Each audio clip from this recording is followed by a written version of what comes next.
My son and his wife went on a cruise, leaving me to babysit my 10-year-old grandson, who was born mute. When the door shut, he looked at me and said in a perfect voice, "Grandpa, don't drink the tea Mom made," she plotted. My blood ran cold. My grandson Leo hadn't spoken a single word in 10 years. Doctors called it severe nonverbal autism, or perhaps brain damage from birth. My daughter-in-law called it a burden she was saintly enough to bear. But the second the front door clicked shut and her car faded down the driveway, Leo didn't just speak, he saved my life. My son Brian and his wife Monica had just left for a 10-day Caribbean cruise, leaving me to watch the boy. I was sitting in my recliner lifting a steaming cup of special herbal tea Monica had insisted I drink for my heart. The mug was inches from my lips when a small hand struck my wrist with the force of a desperate man. The ceramic shattered against the hardwood floor, dark liquid splashing onto my socks. I looked down, stunned, ready to scold him, but Leo was standing there, his chest heaving, his eyes locking onto mine with a terrifying intelligence I had never seen before. He opened his mouth, and in a voice that sounded like rusty hinges forcing open a heavy gate, he said 4 words that froze the blood in my veins. "Grandpa, poison. Do not drink." Before I tell you what I found in the puddle on the floor, please hit that like button and subscribe to the channel. It helps share these stories with people who might need to hear them. And let me know in the comments. Where are you watching from tonight? My name is Victor Stone, and at 70 years old, I thought I had seen the worst of humanity. I spent 30 years as a senior fraud investigator for a major national insurance firm.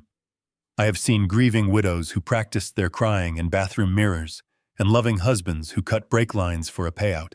I retired 5 years ago, thinking I could finally rest, thinking the monsters were all in my case files and not in my living room. I was wrong. The afternoon sun was cutting through the blinds of my son Brian's living room in suburban Chicago. It was supposed to be a peaceful week. Brian, my only son, had looked exhausted lately. He is a good man, but soft. He loves too hard and looks too little. He married Monica 6 years ago, and from the start I tried to like her. She was younger, sharp, organized, and she seemed to take such good care of Brian and Leo. But there was always something about her gaze. It was a measuring look. When she looked at you, you didn't feel seen, you felt appraised like a piece of furniture at an estate sale. 10 minutes before the cup shattered, the house had been a whirlwind of luggage and perfume. Monica was wearing a white sundress and a wide-brimmed hat, looking like she was already on the deck of the ship. She had bustled around the kitchen, her heels clicking on the tile with a military rhythm. Brian was hauling the suitcases to the Uber, waiting outside, shouting reminders about the alarm system and the gardener. Monica had called me into the kitchen with that sweet, sugary voice she used whenever she wanted something. She was standing by the stove, the kettle whistling. "Oh, Dad," she said, smiling. "I made you a fresh batch of that heart health tea I told you about. It is an expensive blend imported. It helps with circulation. You know how much we worry about your blood pressure since Mom passed." She poured the dark liquid into my favorite mug, the one that says, "World's okayest golfer." The steam rising from it smelled heavy like peppermint, and something else, something metallic and sweet, that the mint was trying to cover. She pressed the mug into my hands. Her fingers were cold. She leaned in to kiss my cheek, and for a second, I felt her body tense. It wasn't a hug of affection. It was a hug of finality. A goodbye that felt permanent. "Drink it while it is hot, Vic," she whispered. "It will help you sleep tonight. You look so tired." Then she was gone. The door slammed. The engine purred. Silence rushed back into the house, heavy and thick. I walked to the recliner, my knees was creaking a bit. I felt tired. Maybe she was right. Maybe I did need to sleep. I lifted the mug. That was when Leo moved. He had been sitting in the corner on the floor, staring at a blank wall, rocking slightly. That was his baseline. That was the Leo we all knew. But the moment the car left, he launched himself across the room. He didn't move like a child with motor control issues. He moved like a soldier. When the mug shattered, the sound was like a gunshot in the quiet house. I stared at the mess on the floor, then at my grandson. He was trembling, but his chin was high. "Grandpa," he repeated the words clearer this time. She plotted. I didn't ask him how he could talk. I didn't waste time gasping in shock. The old instincts from my days in the field kicked in instantly. The part of my brain that had been dormant for 5 years, the hunter's brain, snapped awake. I looked at the liquid seeping into the wood.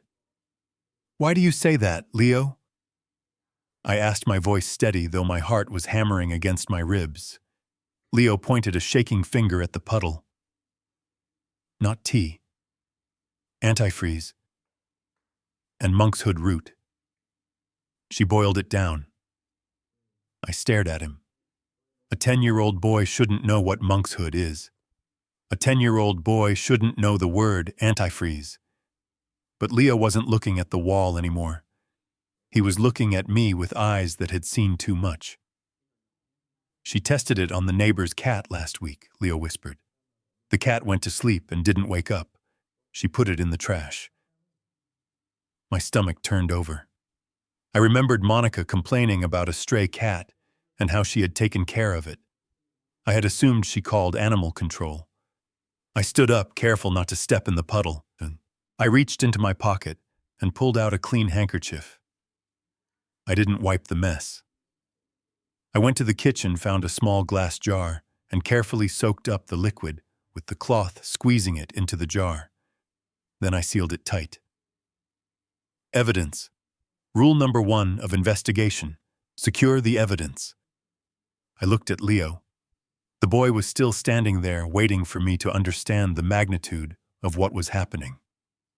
"Leo," I said, kneeling down to his level. My knees cracked, but I ignored the pain. "You've been able to talk this whole time." He nodded, tears leaking from the corners of his eyes. "Since I was 5. But she hurts me when I make noise. She pinches me where it doesn't show. She said if I ever spoke, she would send me away to a place where they lock children in dark rooms. She said she would hurt Dad." Rage, hot and blinding, flared in my chest. I pushed it down. Rage makes you sloppy. Cold calculation makes you win. "Why now, Leo?" I asked. "Why did you break your silence today?" He looked at the jar in my hand. "Because Grandma Catherine didn't die of a stroke, Grandpa." I felt like I had been punched in the gut. My wife Catherine had passed away 3 years ago in her sleep. The coroner said it was natural causes, a massive stroke in the night. We had grieved. We had moved on. She changed Grandma's heart pills. Leo said, his voice dropping to a terrified whisper. I saw her. She emptied the capsules and put something else inside. White powder. Grandma got sick slowly. Then she went to sleep. Monica laughed when the ambulance came. She laughed in the bathroom. I stood up, gripping the edge of the recliner to keep from falling.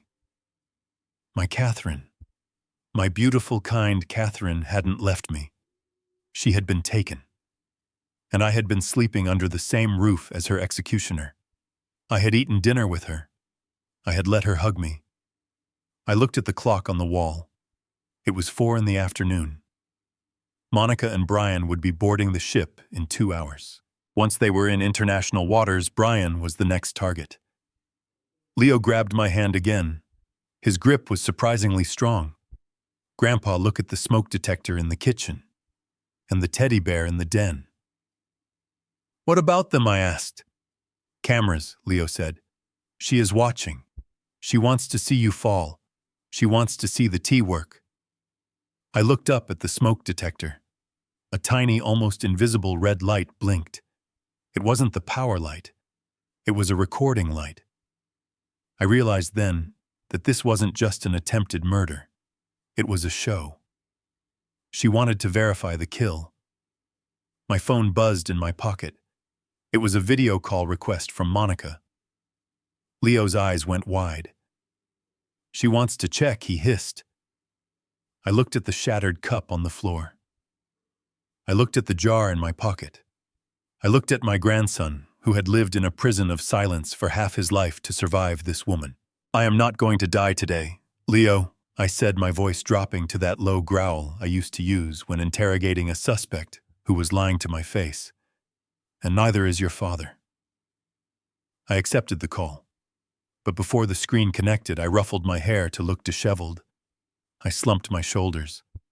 I let my face go slack, mimicking the early signs of confusion. The screen lit up. Monica's face appeared framed by the interior of the luxury car. She looked radiant, excited. "Hi, Dad," she chirped. "Just checking in before we board. Did you drink your tea? It is getting cold." I held the phone with a trembling hand, making sure the camera angle showed the empty saucer on the table, implying the cup was finished. I drank it. "Monica," I stammered, slurring my words slightly, "but I feel a little dizzy. My chest feels heavy." I saw it. For a split second, the mask slipped. A smile, cruel and sharp, twitched at the corner of her mouth before she forced it back into a look of concern. "Oh no, Dad," she said, her voice dripping with fake worry. "It is probably just the excitement. Why don't you go lie down? Don't call the doctor yet, you know how they overcharge. Just sleep it off. The herbs take time to settle." She corrected herself. She had almost said the tea takes time to work. "I will go lie down," I whispered, and let the phone drop to my lap as if I was too weak to hold it. "Good," she said. "Sleep tight, Vic." The screen went black. I sat there for a moment in the silence. The game had begun. She thought I was a dying old man. She thought she had won. But she had made one fatal mistake. She forgot that before I was a grandfather, before I was a retiree, I was the man who took down the Chicago syndicate's biggest insurance fraud ring in '95. I stood up, my back straightening. The dizziness was an act. The weakness was a lie. I looked at Leo. "Do you know the code to her safe?" I asked. Leo nodded. 041288. It is the birthday of the man she talks to on the phone when Dad is at work. His name is Patterson. Patterson, the family lawyer, the man who drew up our wills. The pieces were falling into place and the picture they made was bloody. "Come on, Leo," I said, walking toward the master bedroom. "We are going hunting." Leo tugged at my sleeve again, pulling me away from the bedroom door. He put a finger to his lips, his eyes darting toward the ceiling corner of the hallway before dragging me back toward the living room. His grip was urgent, his small fingers digging into my forearm with a strength that betrayed his fear. He led me not to the safe yet, but to the bookshelf in the den, where a collection of old toys sat gathering dust. He pointed a trembling finger at a ragged teddy bear, one that had belonged to Brian when he was a child. It sat tilted against a row of encyclopedias, its glass eyes catching the afternoon light. I leaned in closer, squinting without my reading glasses. There it was, a glint that wasn't glass. Deep inside the left eye of the bear was a lens. It was a pinhole camera, high definition, likely motion activated. I recognized the model immediately from my days in the field. It was expensive, the kind used by private investigators or paranoid spouses, not the kind you buy at a local electronics store to watch a babysitter. This was professional-grade surveillance. Leo pulled me again, moving silently in his socks across the hardwood floor. He took me to the kitchen and pointed up at the smoke detector mounted directly above the island. It looked standard white plastic, slightly yellowed with age, but then I saw it. A tiny rhythmic pulse of light on the side facing the stove, not the green LED that indicates power, but a faint, almost imperceptible infrared flash. It was recording. It was positioned perfectly to capture anyone preparing food or drink, or anyone collapsing on the kitchen floor. "She sees everything," Leo whispered, his voice barely audible over the hum of the refrigerator. "She wants to watch the show. She wants to see you fall down, Grandpa." A chill that had nothing to do with the air conditioning settled in my bones. This wasn't just a murder plot. It was a production. Monica didn't just want me dead. She wanted proof. She wanted to watch the life leave my body from the comfort of a first-class lounge or a cruise ship deck. She needed to verify the timeline to know exactly when to start playing the grieving daughter-in-law. Suddenly, the silence of the house was shattered by a sound that made us both jump. My cell phone began to ring in my pocket. The vibration against my thigh felt like a warning buzzer. I pulled it out. The screen lit up with a photo of Monica and Brian smiling on their wedding day. Below it, the words, "Incoming video call," pulsed in bright white letters. Leo scrambled backward, pressing himself into the shadows of the pantry, his eyes wide with terror. He pointed at the phone and mouthed the word, "Check." She was checking. She was making sure the poison was doing its work before they lost cell service. I took a deep breath. I had to become an actor. I had to become the victim she wanted to see. I couldn't let her suspect that I was standing here fully alert, plotting her downfall. I messed up my hair, pulling a few strands out of place. I unbuttoned the top button of my shirt to look flushed. I let my jaw go slack and allowed my eyelids to droop heavy and uneven. I answered the call, holding the phone slightly below my face so the angle would be unflattering, making me look older, weaker. Monica's face filled the screen. She was in what looked like a VIP lounge at the airport. The lighting was golden and flattering. She held a glass of champagne in one hand, her smile bright and predatory. "Hi, Dad," she chirped, her voice cutting through the speaker with false cheer. "We just got through security. I wanted to make sure you found the tea and that you are settling in okay." I let a few seconds pass before answering, as if my brain was processing her words through a thick fog. I swayed slightly on my feet, making the camera image pitch and roll. I drank it. "Monica," I mumbled deliberately, slurring the consonants. "It was bitter." But I finished it. I saw her eyes dart away from my face, scanning the background of the video. She was looking for the empty cup. I turned slightly, letting the camera catch the saucer I had left on the coffee table. The cup wasn't there, implying I had finished it and put it in the sink, or perhaps dropped it. "Good, that is so good," she said, and for a fleeting second the mask slipped. The corners of her lips twitched upward, not in a smile of affection, but in a smirk of triumph, a cold, hard satisfaction that made my stomach turn. She took a sip of her champagne, hiding her mouth. "You look a little pale, Vic. Are you feeling all right?" I groaned low in my throat, bringing a hand up to rub my chest right over my heart. "My chest," I wheezed, closing my eyes for a moment. "It feels heavy, like a weight. And the room is spinning, Monica. I think I need to sit down." Perfect. It was exactly the symptom profile of ethylene glycol poisoning in the early stages. Drowsiness, confusion, ataxia. I was giving her exactly what she paid for. "Oh dear," she said, her voice dropping an octave into a well-rehearsed tone of concern. "It is probably just your blood pressure acting up with the weather changes. Don't worry, Dad. Just go lie down on the sofa. Close your eyes. The tea will help you relax. Don't try to walk around too much. Just sleep. Just sleep." That was the code for just die. She was telling me to lie down and let the toxins shut down my kidneys and stop my heart. She didn't suggest calling a doctor. She didn't tell me to check my pulse. She told me to go unconscious. I will," I whispered, letting my hand drop so the phone angled down toward my lap, showing my legs and the floor, as if I no longer had the strength to hold it up. "Brian asked about you," she added, a lie so smooth it almost sounded like truth. "But I told him not to worry, that you are tough. We will call you when we dock in Mexico in 2 days. You just rest now. Bye, Dad." The screen went black. The connection severed. I stood there in the middle of the kitchen, the phone dark in my hand. I straightened my back.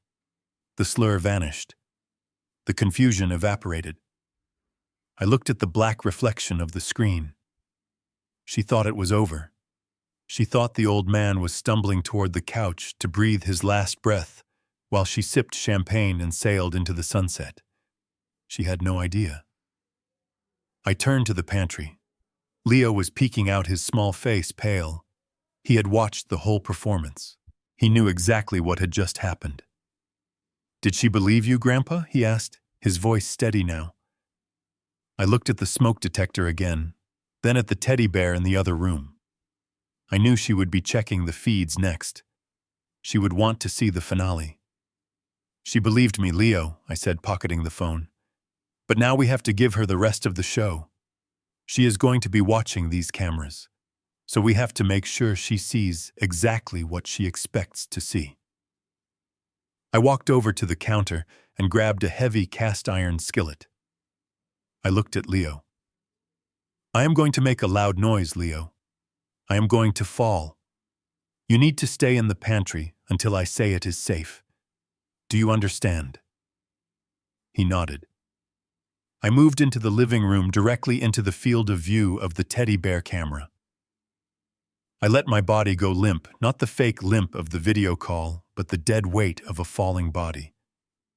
I knocked a lamp off the end table as I went down, the crash echoing through the house. I hit the floor hard, sprawling out on the rug, face down, one arm outstretched toward the phone I had dropped. I lay there perfectly still. I held my breath. I counted the seconds in my head. 1, 2, 3. I knew she was watching. I could feel her eyes on me through that tiny glass lens. She was probably pulling up the app on her phone right now, showing Brian saying something about how Dad must be sleeping. I lay there for 10 minutes. My hip ached from the impact, but I didn't flinch. I had done stakeouts in freezing vans for 48 hours without moving. 10 minutes on a Persian rug was nothing. Finally, I moved my hand, just a twitch. Then I dragged myself a few inches, groaning loudly enough for the microphone to pick it up. I rolled onto my back, staring blankly at the ceiling, my mouth open. I let my breathing become shallow, ragged. Then I stopped moving altogether. I lay there for another 5 minutes. To any observer, to anyone watching a low-resolution feed on a phone screen, Victor Stone was dead or dying. I waited until I was sure she had seen enough. Then, moving with the slow, deliberate caution of a man dismantling a bomb, I rolled out of the camera's view, crawling along the floor, until I was behind the sofa in the blind spot I had identified earlier. I stood up, dusting off my pants. I walked quietly back to the kitchen, keeping low, avoiding the smoke detector's angle. I opened the pantry door. Leo was waiting, his eyes wide. "Is it done?" he asked. "Part 1 is done," I said, my voice grim. "She thinks she has won. Now we need to find the evidence that will put her in a cell for the rest of her life. And we need to do it before she realizes I am not actually dead." We moved into the master bedroom like ghosts. The heavy silence of the house felt suffocating, broken only by the hum of the central air conditioning. I knew this room was likely a blind spot in her surveillance network. Monica was arrogant, but she was also vain. She wouldn't want cameras recording her own private moments, especially given what Leo had told me about her secret phone calls. Still, I moved with caution, keeping the lights off, relying on the ambient glow from the street lamps outside filtering through the sheer curtains. The walk-in closet smelled of her expensive perfume and Brian's cedar shoe trees. It was a smell of affluence, of a life my son worked himself into the ground to provide for a woman who despised him. I pushed aside a row of silk dresses to reveal the wall safe mounted at eye level. It was a solid steel box, the kind that claimed to be fireproof and burglar-proof. In my younger years, I would have taken a heavy drill to the locking mechanism, or used a stethoscope to listen to the tumblers fall, but my hands aren't as steady as they used to be, and we didn't have the luxury of time or noise. I reached into my pocket for a small multi-tool I always carried, thinking I might have to try to pry the faceplate off, but Leo stepped in front of me. He looked small, standing there among the designer clothes, a little boy in a world of adults who had failed him. He didn't flinch. He reached up his small fingers, hovering over the keypad. 0, 4, 1, 2, 8, 8. He spoke the numbers as he pressed them, his voice devoid of emotion, like he was reciting a math problem. The keypad beeped with each press, a sharp electronic sound in the quiet closet. I looked at him, surprised. "How do you know that code, Leo?" He didn't look at me. He kept his eyes on the safe. "It is his birthday, Grandpa. Uncle Patterson. The man who comes over when Dad goes to work. The man Mom says she loves more than anything." The words hit me harder than a physical blow. Patterson. Our family estate attorney. The man Brian played golf with on Sundays. The man who had sat at our Thanksgiving table and carved the turkey. The betrayal wasn't just financial. It was intimate. It was total. Monica wasn't just killing us for money. She was erasing us to replace us. She was using my son's best friend to destroy him. The safe let out a mechanical whir, and the heavy door clicked open. I pulled it wide. The interior was organized with the same meticulous, cold precision Monica applied to everything in her life. There were stacks of cash banded in hundreds. There were velvet boxes containing jewelry that belonged to my late wife, pieces Brian had given to Monica after the funeral. Seeing Catherine's pearls in that safe hostage to this woman made my jaw tighten. But I wasn't there for pearls. I reached for the thick manila envelope sitting on the top shelf. It was labeled simply "Family Documents." I carried the envelope to the bedroom window, using the moonlight to see. My hands, which had trembled with rage earlier, were now steady with professional focus. This was my domain. This was paper and ink clauses and fine print. I had spent 30 years reading documents just like these, finding the lies hidden in the legal jargon. I slid the contents out. Insurance policies, brand new. The ink on the signatures looked barely dry. I picked up the first one. It was a policy on my life. Victor Stone. Face value $2 million. I scanned the terms, my eyes skipping over the standard boilerplate text and locking onto the riders. The devil is always in the riders. There it was. An accelerated benefit clause for sudden cardiac arrest or stroke occurring within the primary residence, and a double indemnity clause for accidental death. It was tailored perfectly. If the ethylene glycol in the tea worked as intended, it would look like heart failure. A natural death for a 70-year-old man. But if I fell, if I cracked my head open on the counter in my dizziness, that would be accidental. 2 million turned into 4. She had covered all her bases. She didn't care how I died as long as it happened in this house tonight. I set my policy aside and picked up the next one. This one made my breath catch in my throat. Brian Stone. $5 million. I flipped to the declarations page. The policy had been taken out 6 months ago, just after the contestability period of his previous smaller policy had ended. She had replaced it with this monster. $5 million is a lot of coverage for a mid-level marketing executive. It is the kind of coverage that usually raises red flags at the underwriting stage unless you have a lawyer who knows exactly how to structure the application to avoid scrutiny. A lawyer like Patterson. I read the exclusions. Suicide, war, acts of terrorism. Standard. Then I found the inclusion that froze my marrow. The policy included a specialized travel accident rider.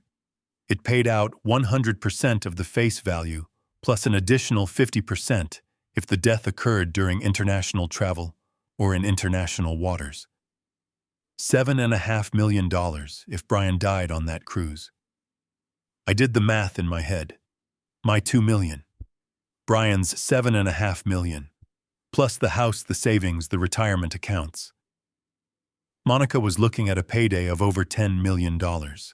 And the date on the policy. The effective date for the travel rider started today. I looked at the itinerary tucked behind the policies. It was a cruise schedule. They were departing Miami tonight. 2 days at sea. then Cozumel, then Grand Cayman. I realized with sick clarity that Brian wasn't coming back from this vacation. He was never meant to see the white sand beaches of the Caymans. He was going to disappear at sea. A tragic accident. A drunken fall over the railing at night. A slip on a wet deck. The ocean is the world's largest crime scene, and it swallows evidence whole. I looked down at the signature line on Brian's policy. It was his signature, no doubt about it. But it was shaky slightly off. I realized she must have slipped it into a stack of other papers, maybe tax documents or mortgage refinancing forms. Brian, my trusting, foolish son, had signed his own death warrant without even reading the header. My heart hammered against my ribs. The tea she gave me was just the opening act. I was the appetizer. Brian was the main course. She needed me dead first so that when Brian died a few days later, I wouldn't be around to ask questions, to demand autopsies, to hire investigators. She needed me out of the way so she could play the grieving double widow without anyone looking over her shoulder. I looked at Leo.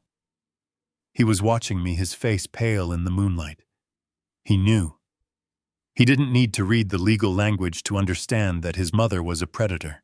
Grandpa Leo whispered, "Is Daddy going to die?" I looked at the papers in my hand. I looked at the timeline. They were boarding the ship right now. Once that ship left the dock, once they were in international waters, the laws changed. The jurisdiction became murky, and accidents became very hard to disprove. I folded the papers and shoved them into my pocket. I felt a surge of adrenaline that banished the last of the old man fatigue.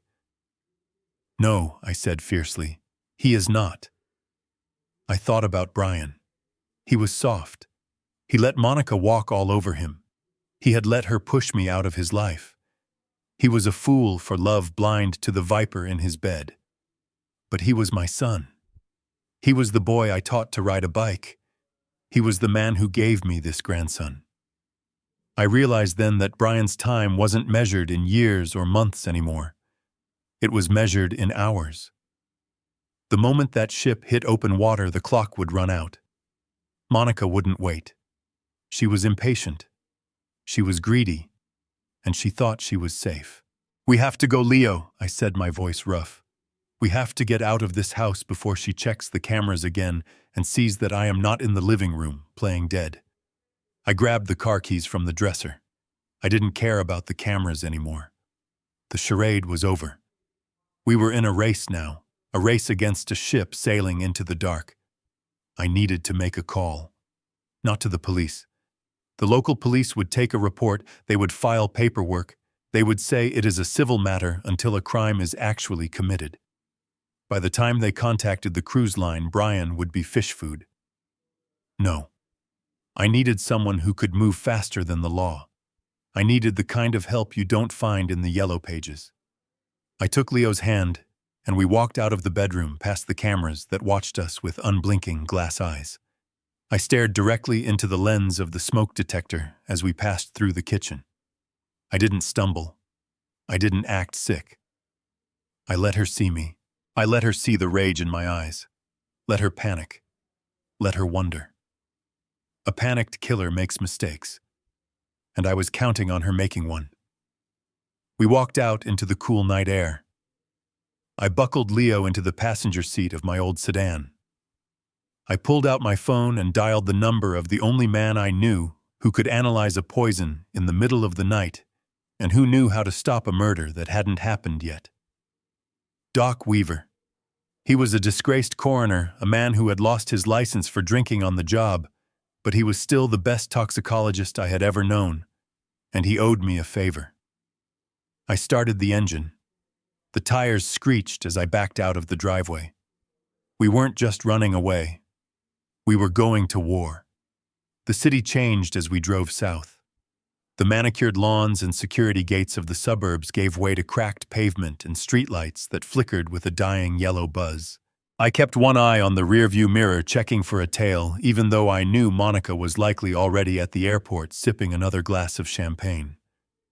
Leo sat quietly in the passenger seat, clutching the jar of dark liquid against his chest, like it was a holy relic.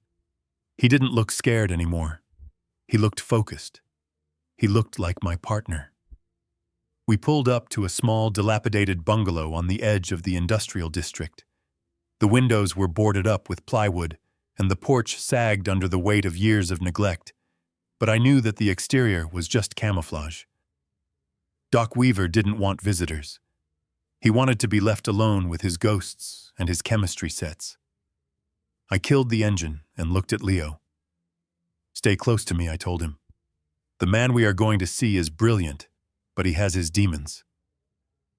I knocked on the heavy oak door using a specific rhythm. 3 hard raps, a pause, 2 soft taps.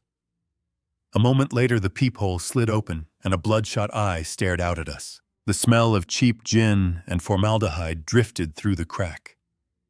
Vic Stone, a gravelly voice, rasped, "You look like you have seen a ghost." I told him I was trying to prevent one.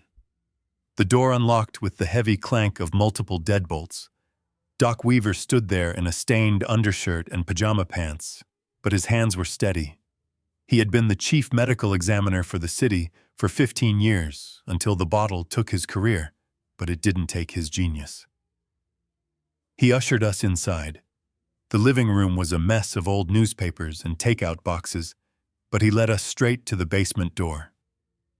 Down here was his sanctuary. It was a fully functional toxicology lab, built with equipment salvaged from auctions and hospital closures. Stainless steel tables gleamed under bright fluorescent lights. I took the jar from Leo and set it on the metal table. "Analyze this, Doc," I said, "and do it fast. I need to know exactly what is in it and how long it would take to kill a man my size." Weaver didn't ask questions. He put on a pair of latex gloves and unscrewed the lid. He wafted the scent toward his nose and frowned. "Peppermint," he muttered. "Strong stuff. But there is something underneath. Sweet. Syrupy." He poured a sample into a test tube and began to work. He moved with a speed and precision that belied his appearance. He heated the liquid over a Bunsen burner, watching the color change. He added reagents that turned the sample a violent shade of green. Leo watched him, mesmerized, his eyes tracking every movement. 10 minutes later, Weaver turned off the burner. He looked at me, and his expression was grim. "It is a cocktail, Vic. A masterpiece of domestic homicide. The base is ethylene glycol, antifreeze, but it is high-concentration industrial grade, not the diluted stuff you buy at the gas station. She must have boiled it down to increase the potency." He held the test tube up to the light. "But she is smart. She knows antifreeze has a distinct taste even if it is sweet. So she masked it with peppermint oil and a heavy dose of monkshood root extract. The monkshood acts as a paralytic. It slows the heart rate.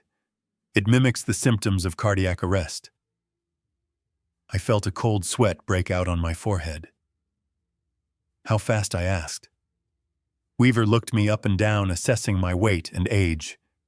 "If you had finished that cup, you would be in a coma by now. The ethylene glycol metabolizes into oxalic acid. It binds with calcium in your body to form crystals. Those crystals would tear your kidneys apart from the inside out. But before that, the crystals would form in your brain. You would start seizing. You would look like you were having a massive stroke. By the time the paramedics got there, you would be brain dead. And the best part for her is that standard toxicology screens in the ER usually miss monkshood unless they are specifically looking for it. They would see an old man with a history of heart issues, and they would write it off as natural causes." He set the tube down with a clink. "Whoever made this did their homework, Vic. This isn't a crime of passion. This is professional grade. This is an execution." Leo spoke up, then his voice startling Weaver, who hadn't realized the boy could talk. "She put stuff in Daddy's toothpaste, too," Leo said quietly. "The blue tube. She used a syringe to put white liquid inside." Weaver looked at the boy, then back at me. I pulled out the list of medications I had written down from memory. Brian took sleeping pills occasionally for stress. If she was spiking his toothpaste or his toiletries, She was likely using sedatives. Sedatives, Weaver muttered, rubbing his chin. On a cruise ship. That makes sense. She doesn't need to poison him to death. She just needs him disoriented, sluggish. A man who is drugged loses his balance easily. A stumble near a railing at night. A slip on a wet deck. It becomes a tragic accident. Man falls overboard. By the time they turn the ship around or find the body, the ocean has washed away the evidence. My son. My poor, trusting son. He was walking into a trap with his eyes wide open, blinded by love for a woman who saw him as nothing more than a paycheck. I looked at the jar of poison. This was proof of attempted murder. It was enough to get a warrant, maybe. But it wasn't enough to save Brian right now. The police would need to test it themselves. They would need to interview me. They would need to verify the chain of custody. By the time they got their act together, Monica would be in international waters and Brian would be gone. I need more than this, Doc, I said, pacing the small lab. I have the weapon, but I need the act. I need to prove she did it, and I need to stop her from finishing the job on Brian. If I go to the cops now, she lawyers up. Patterson will bury this in paperwork while she skips the country. Weaver nodded, understanding the bind I was in. You need to catch her red-handed Vic. You need her to believe she succeeded with you, so she moves forward with the plan for your son. If she thinks you are dead, she will get confident. She will get sloppy. Arrogance is the only flaw in a plan this tight. I looked at the clock on the wall. It was nearly midnight. They would be boarding the ship soon if they hadn't already. I had to make a choice. I could play it safe, go to the police and pray they moved fast enough. Or I could play it my way. The way I used to do it when I was chasing down syndicates who torched warehouses for insurance money. I took the jar of poison and resealed it. I pulled out a roll of cash from the stack I had taken from my savings and placed it on the table. Weaver pushed it back. Keep your money, Vic, he said. You saved my license 10 years ago. We are square. But be careful. A woman who boils down antifreeze in her kitchen isn't going to stop because you ask her nicely. If she finds out you are alive before you are ready to strike, she will finish what she started. I shook his hand. I grabbed Leo's shoulder and guided him toward the stairs. We walked out into the cool night air. The city was asleep, but I was wide awake. The pieces were all there. The poison, the insurance policies, the lawyer lover, the getaway tickets. It was a perfect puzzle of greed and malice. I looked at my car. It wasn't fast enough. I needed reach. I needed eyes on that ship. I needed to be a ghost. Get in the car. Leo, I said, opening the door for him. We have one more stop. Where are we going? Grandpa Leo asked, buckling his seatbelt. We are going to make a phone call, I said, starting the engine, to a man who owes me a life. And then we are going to plan a funeral. Whose funeral? Leo asked, his eyes wide. Mine, I said, staring into the darkness of the road ahead. I am going to die tonight, Leo. At least that is what your mother is going to believe. Because the only way to catch a killer who thinks she is smarter than everyone else is to give her exactly what she wants, right up until the moment you take everything away. I drove toward the highway, my mind racing. I needed to stage a scene. I needed witnesses. I needed a medical report that said Victor Stone died of cardiac arrest. It was a dangerous game. It required pulling strings I hadn't touched in years. But as I touched the pocket where the insurance policies rested against my chest, I knew I had no choice. Monica wanted a dead father-in-law.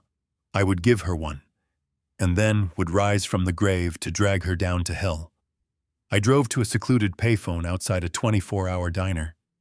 It was an archaic piece of technology, almost extinct, but for my purposes it was safer than a burner phone. I fed quarters into the slot, the metallic clink echoing in the empty parking lot. I dialed a number I had memorized a decade ago. It rang 4 times before a weary voice answered. Miller. It is Stone, I said. There was a long silence on the other end. The kind of silence that carries the weight of history. Agent David Miller wasn't just a contact. 10 years ago, I had pulled him out of a burning warehouse where a syndicate was destroying evidence of a massive Medicare fraud scheme. I had dragged him to safety while the roof collapsed. He owed me his badge, his pension, and his life. "Vic, I thought you were retired. I thought you were playing golf in Florida," he said, his voice thick with sleep. "I am not playing golf, David. I am hunting, and I need you to clear the path." I heard the rustle of sheets. He was likely sitting up in bed, fully awake now. "What do you need?" "I need you to reach out to maritime security on the Royal Caribbean line, specifically the Oceanic Star. It left Miami tonight, headed for Cozumel. Cruise ships, that is out of my jurisdiction, Vic. You know that. International waters are a legal nightmare. What is going on?" "My son is on that ship," I said, my voice tight. "And his wife is planning to kill him before they dock in Mexico. She has already tried to kill me tonight." I heard him exhale sharply.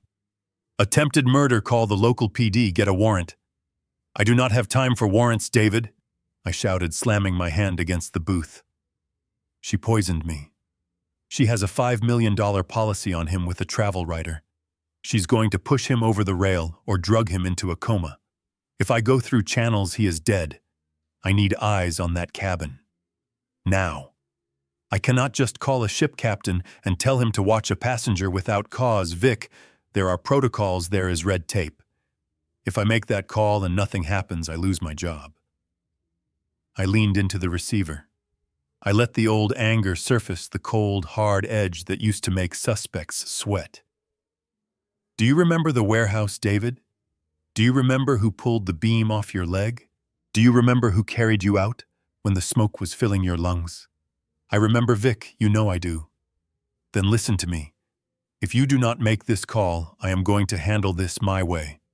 And you know what my way looks like. I will charter a plane. I will board that ship. And I will cause a scene so big that CNN will be broadcasting it live. I will tell every reporter within 1,000 miles that the FBI refused to stop an active murder plot because of red tape. I will burn your career to the ground, David, and I will do it with a smile." Silence again. Longer this time. I could hear him breathing. I knew he was weighing the risk. He knew I wasn't bluffing. He knew I had the files, the contacts, and the sheer, stubborn will to destroy everything in my path to save my son. "Okay," he said finally. "Okay, Vic, calm down. I will make the call. I know a guy in maritime ops. We can flag them as a security risk. We can get the onboard security to monitor their cabin and public movements. But that is all I can do. I cannot arrest her on the ocean." "It is enough," I said, letting out a breath I didn't know I was holding. "I just need them to keep him safe until I can get them back here." "That is the other problem," Miller said. "Even if we watch them, unless she actually tries something, we cannot force them off the ship. They are on vacation. We need a reason to bring them back to U.S. soil. We need an emergency that compels them to fly home immediately." I looked at my reflection in the dirty glass of the phone booth. I looked old, tired, but my eyes were alive. "I have a reason," I said. "What is it?" "Me," I said. "I am the reason." "What do you mean?" "Monica thinks she poisoned me tonight. She thinks I am dying right now. She is waiting for the news. So we give it to her.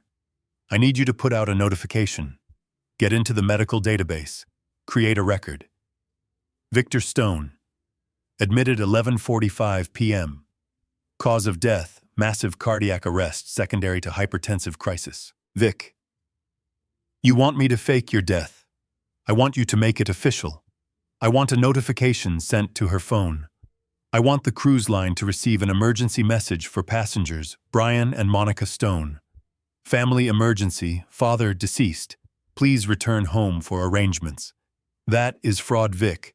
That is misuse of federal resources, that is. That is the only way to get her back here where you can arrest her, I snapped. If she thinks I am dead, she wins. She thinks the money is hers. She will come back to claim the insurance. She won't need to kill Brian anymore because she will be too busy planning my funeral and counting her millions. It buys Brian time, and it brings her right into our trap." Miller was silent for a long time. I could almost hear the gears turning in his head, calculating the fallout. Finally, he sighed. "You are a crazy old man, Stone, you always were. Will you do it? I will make the call to the ship. I will get the notification sent. But you better be right about this. If she comes back and finds out you are alive before we have cuffs on her, this blows up in both our faces. She won't know, I promised. Until I walk into the room." We finalized the details. Miller would contact the ship's security officer claiming credible intelligence of a threat against Brian Stone, ensuring they would have eyes on him 24/7. Then he would trigger the emergency notification system. By morning, Monica would wake up believing she was a rich woman. She would put on her grieving face. She would comfort my son, and she would bring him home to bury me. I hung up the phone. The cool metal receiver felt heavy in my hand. It was done.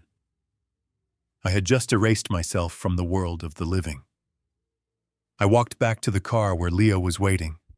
He had fallen asleep, his head resting against the window, the jar of poison still clutched in his hands. I looked at him and felt a surge of protectiveness so strong it hurt.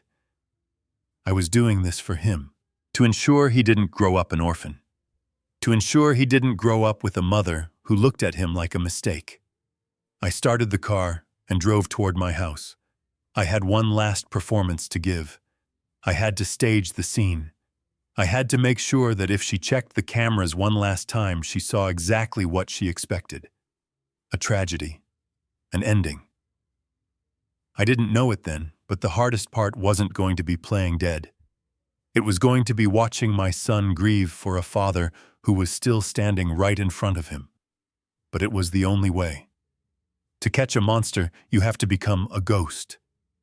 And tonight, Victor Stone was going to haunt his own house.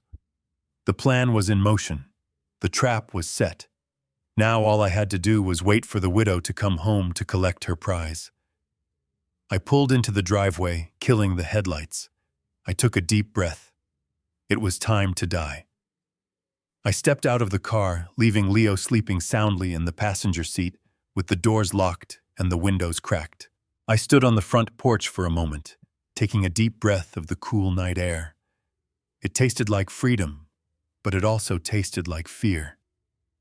This was it, the final act of a play I never wanted to write. I unlocked the front door and stepped into the hallway. The house was quiet, humming with the low vibration of the refrigerator and the air conditioning. It felt like a tomb monitored by electronic eyes. I walked into the kitchen, moving slowly, letting my feet drag slightly on the floor. I knew the camera in the smoke detector was watching. I grabbed a glass of water from the tap, my hands shaking intentionally. I took a sip, then let the glass slip from my fingers. It shattered on the tile, sending shards skittering across the floor. I stared at the broken glass for a moment, acting confused, disoriented. Then I stumbled.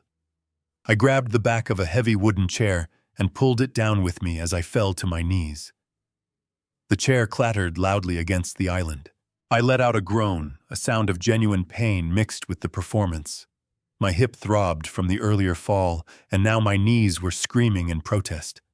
I crawled a few feet, dragging my legs as if they were made of lead. I needed to be in the center of the frame. I needed to be undeniable. I rolled onto my back, clutching my chest, my face contorted in agony. I gasped for air, pulling in ragged, shallow breaths. I pulled my phone from my pocket with trembling fingers. I dialed 911.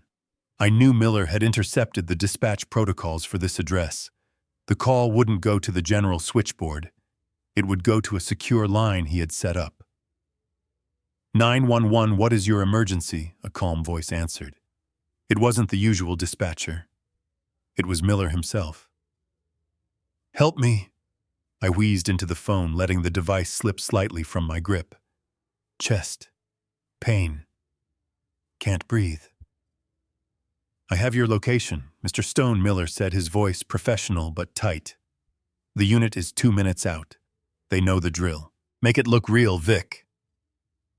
She is watching. I let the phone drop to the floor beside my head. I didn't hang up.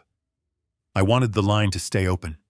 I wanted the recording to capture the agonal breathing, the sounds of a dying man. I lay there, staring up at the ceiling fan spinning slowly above me. I focused on the rhythm of the blades.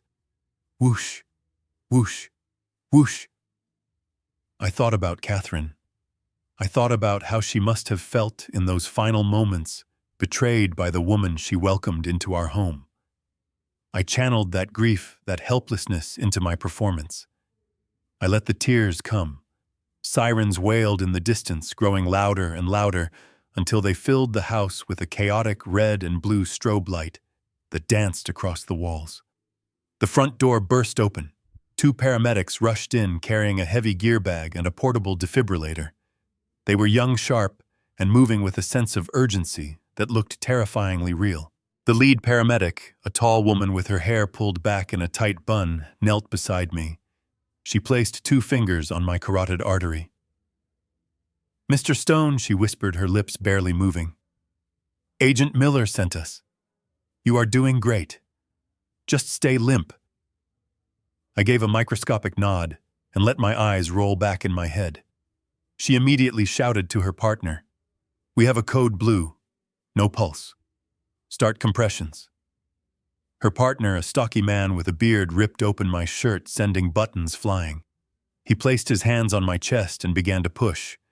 He wasn't pressing hard enough to break ribs, but he was putting enough weight behind it to make my chest heave violently with each thrust. It was uncomfortable and terrifying, but it looked perfect.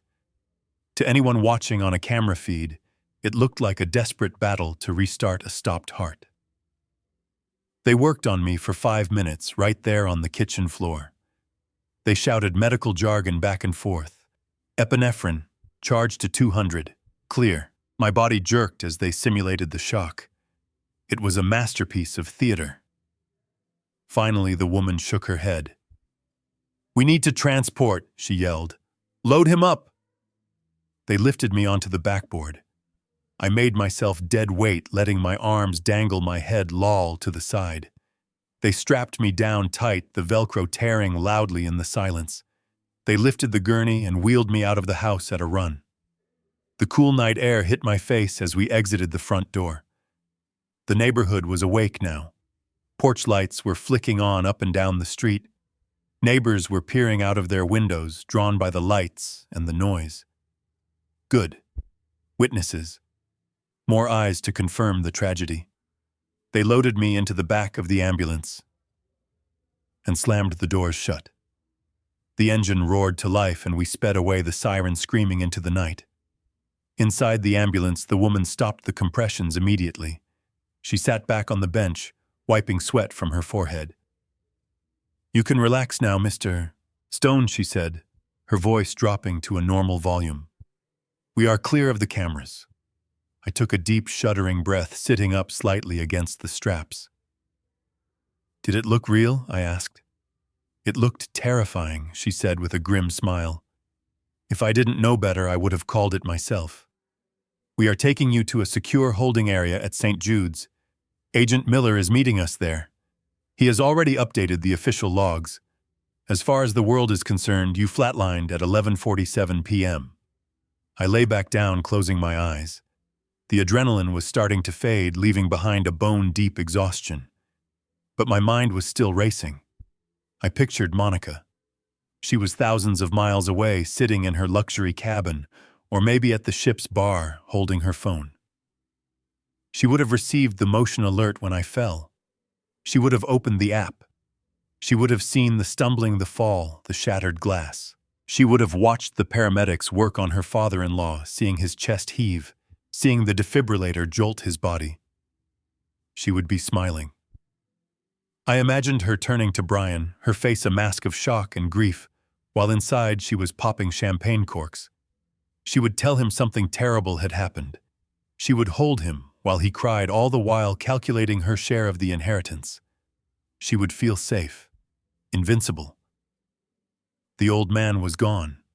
The obstacle was removed. At that exact moment on the deck of the Oceanic Star, Monica was indeed watching.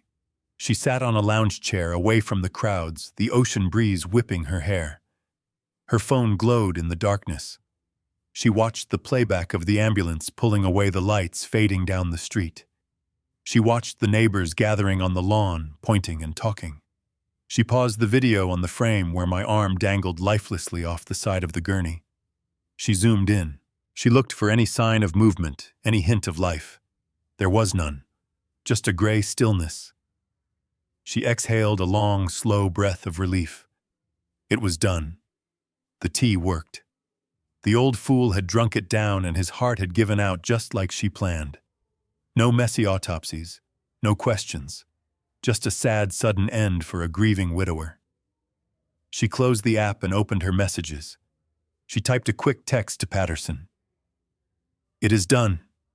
The package has been delivered. Proceed with the paperwork." Then she deleted the message and stood up, smoothing her dress. She had to go find Brian. She had to break the news. She had to be the supportive wife, the rock in his time of sorrow. She walked back toward the cabin, practicing her tears. Back in the ambulance, my phone buzzed. It wasn't a call. It was a notification from Miller. Sent. One word. But it carried the weight of a death sentence. He had just sent the official notification to the ship. A priority emergency message routed through the captain's deck. Passenger Brian Stone. Emergency family notification. Father Victor Stone deceased. Please contact shore immediately. The trap was sprung. The bait had been taken. Monica was no longer a hunter. She was the prey, and she was sailing straight into the mouth of the wolf. I looked out the back window of the ambulance, watching the city lights blur by. I was dead to the world, but I had never felt more alive. The game was on, and I held all the cards. I just hoped Brian could forgive me for the pain I was about to cause him. It was the only way to save his life, but it was going to break his heart. I lay back and waited for the darkness of the hospital tunnel to swallow me whole, ready to become the ghost that would haunt Monica for the rest of her miserable life. Miles away on the dark Atlantic, the Oceanic Star cut through the black waves like a floating city of light and excess. Monica sat at the vanity in their stateroom, refreshing her email for the 10th time. When the notification finally came, it appeared as a priority message from the ship's communications center. Urgent family emergency. Please contact Purser. A slow, satisfied smile spread across her face before she quickly composed her features into a mask of horrified shock. She stood up, smoothing her silk dress, and went to find my son. Brian was on the balcony, staring out at the ocean, oblivious to the fact that the water below was exactly where his wife intended him to end up. Monica stepped out into the humid salt air. She touched his shoulder gently. When he turned, she let the tears spill over. "Brian," she choked out, her voice trembling with a perfection that would have won awards. "It is your father. There was an accident at the house. The paramedics tried, but he is gone." Brian crumbled. He didn't just cry, he collapsed against the railing, his knees giving way under the weight of the grief. He sobbed into his hands, calling out my name, asking how it could happen when I was fine just hours ago. Monica held him, rubbing his back, cooing soft words of comfort, while her eyes remained dry and cold, staring over his shoulder at the dark horizon. She told him it was his heart. She told him I went peacefully. She told him every lie he needed to hear to keep him pliable and broken. "Come inside, baby," she whispered, pulling him up. "You are in shock. You need to sit down. I will pour you a drink. It will help with the nerves." She led him back into the cabin. Brian sat on the edge of the bed, his head in his hands, his body shaking with sobs. Monica went to the minibar. She poured a generous measure of scotch into a crystal glass. With her back turned to him, she reached into her clutch and pulled out a small vial. It wasn't the slow-acting poison she had used on me. It was a potent sedative, a benzodiazepine cocktail she had acquired for this specific moment. She put 3 drops into the amber liquid and swirled it. It was enough to knock out a horse or make a grown man clumsy enough to slip over a waist-high railing. "Drink this," she said, pressing the glass into his hand. "For your nerves. For Vic." Brian didn't even look at it. He trusted her. He drank it down in one long swallow, the alcohol burning his throat, masking the chemical aftertaste. Within 20 minutes, his weeping slowed. His eyelids grew heavy. His speech began to slur. He looked at her with glassy, confused eyes. "I feel strange, Mon," he mumbled, swaying where he sat. "So tired." "It is just the grief, baby," she said, stroking his hair. "The shock is wearing off. You need fresh air. The cabin is too stuffy. Let's go for a walk on the promenade. Just you and me. It will clear your head before we try to sleep." She pulled him to his feet. He was dead weight, stumbling against her. To anyone passing by, he would look like a man who had drowned his sorrows after hearing terrible news. A grieving son, drunk on mourning. It was the perfect cover. She draped his arm over her shoulder, supporting his weight, guiding him out of the room and toward the elevators. The ship was quiet. It was past 2 in the morning. The casinos were winding down, the restaurants were closed.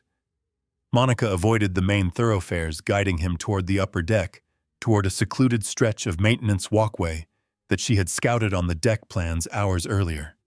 It was a blind spot away from the cameras and the late-night joggers, a place where the railing was slightly lower, where a tall man could easily lose his balance if he leaned too far.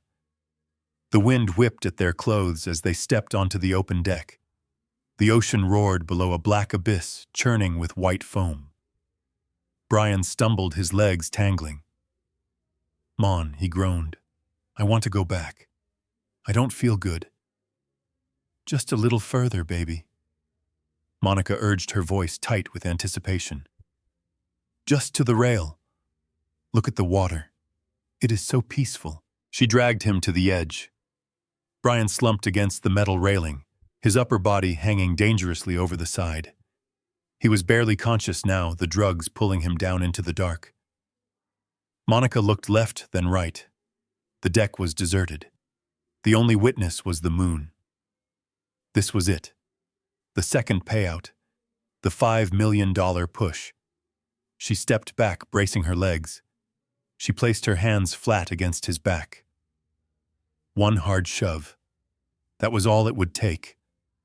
Gravity and the ocean would do the rest. "Goodbye, Brian," she whispered.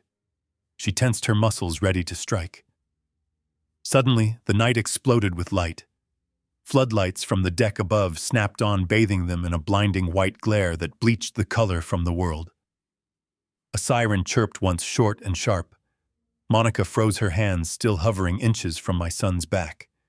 She spun around, shielding her eyes from the brilliance. "Step away from the passenger, ma'am," a voice boomed over a loudspeaker. "Step away immediately. Away!" 3 uniformed security officers emerged from the shadows, moving with professional speed. They weren't the casual pool deck security in polo shirts. These men wore tactical vests and carried themselves like military police. Monica's mind raced. Had they seen her? Had they seen her hands on his back?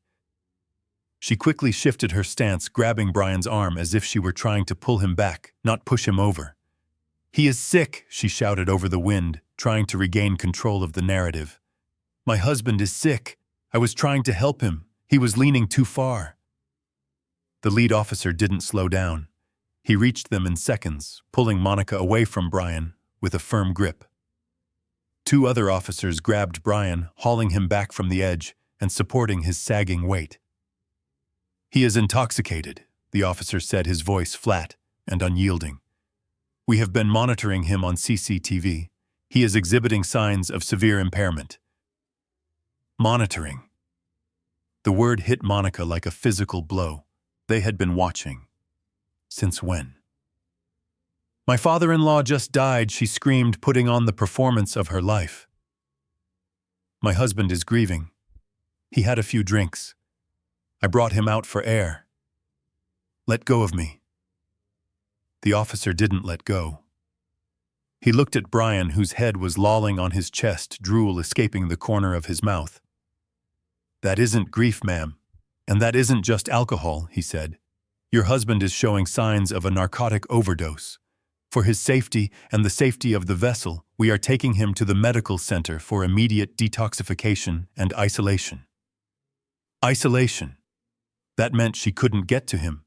That meant blood tests. That meant doctors asking questions about what he had ingested. "No, you can't do that," she protested, struggling against his grip. "I am his wife. I need to be with him." "You will return to your cabin, ma'am," the officer said. "You are confined to quarters until we dock. This is a security matter now." Monica watched in helpless rage as they dragged Brian away. He was safe. He was surrounded by witnesses and medical staff. Her opportunity was gone. The ocean churned below, empty and hungry, denied its meal.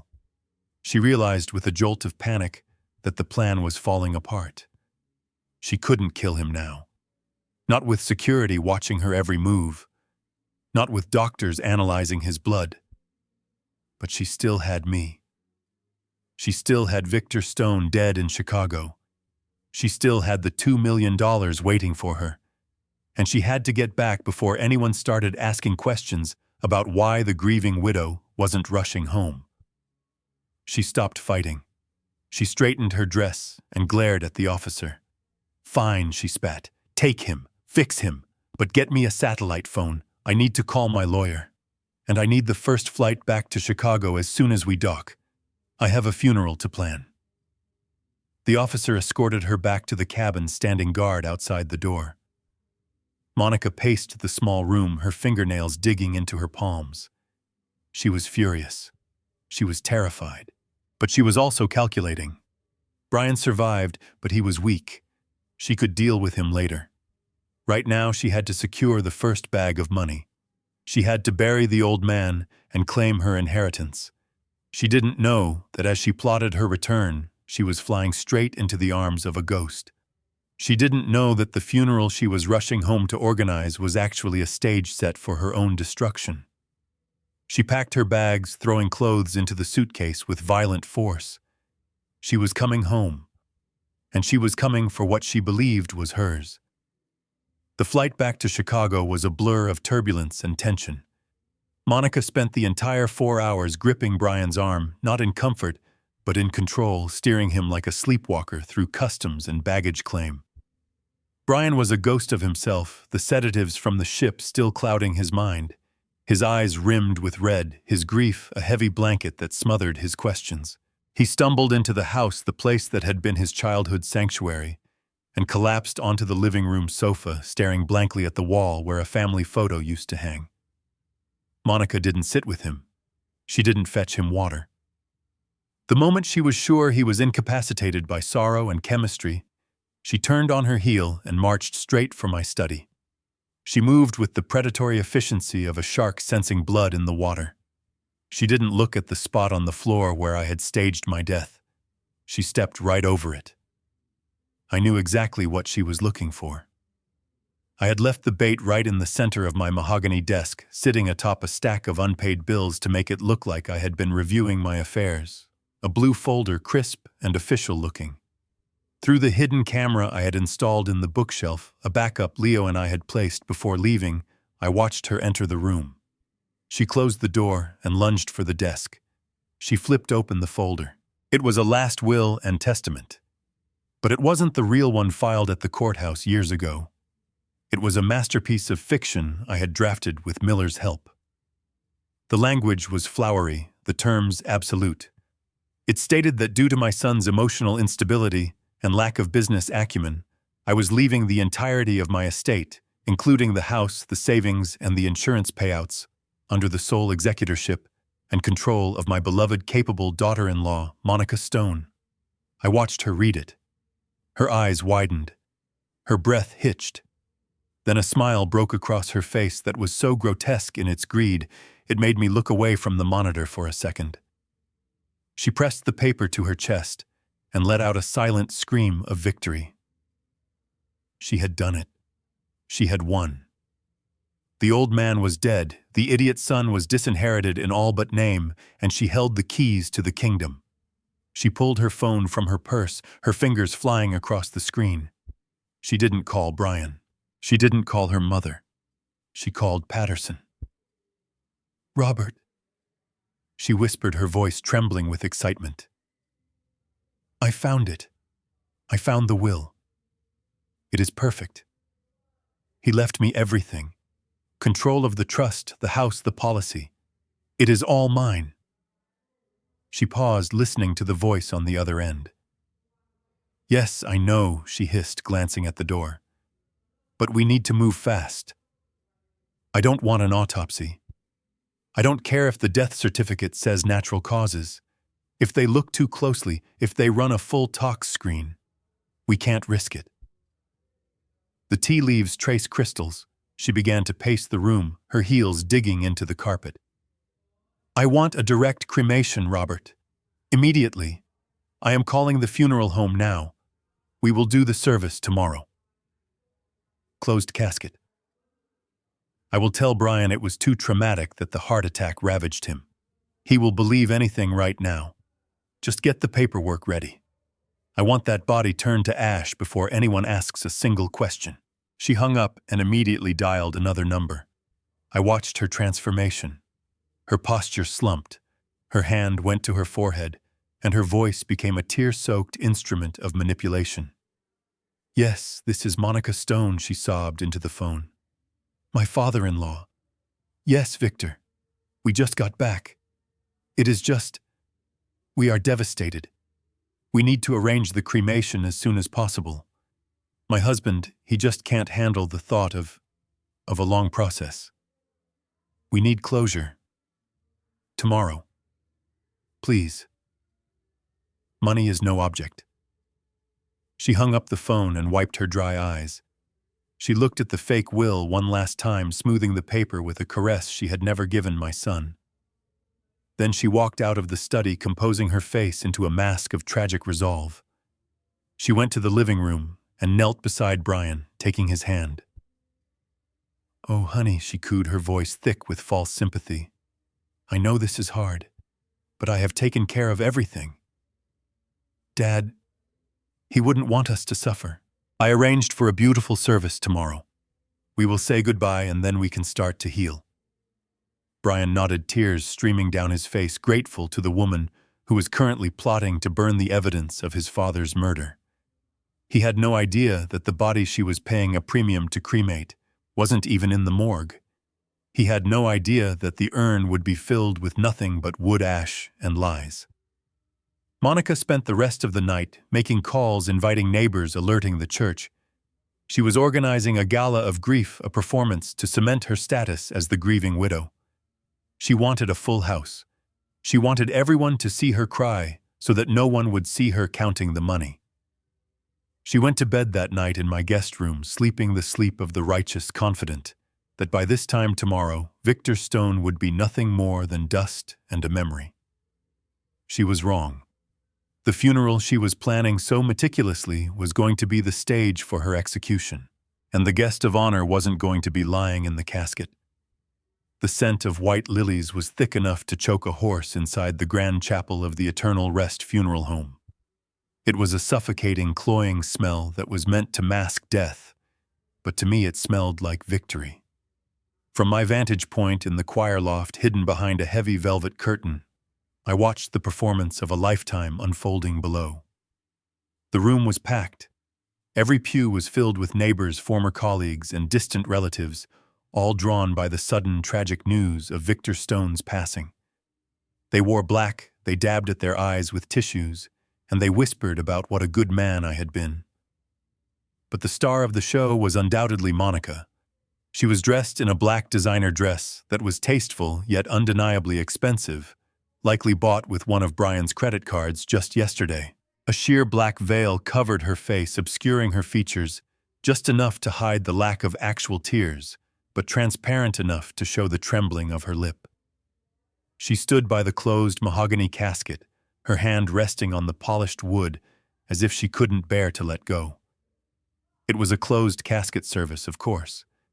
She had told everyone that the cardiac event had been too ravaging, that she wanted to remember me as I was. The truth was, the casket contained nothing but sandbags and pillows, a hollow prop for her final act.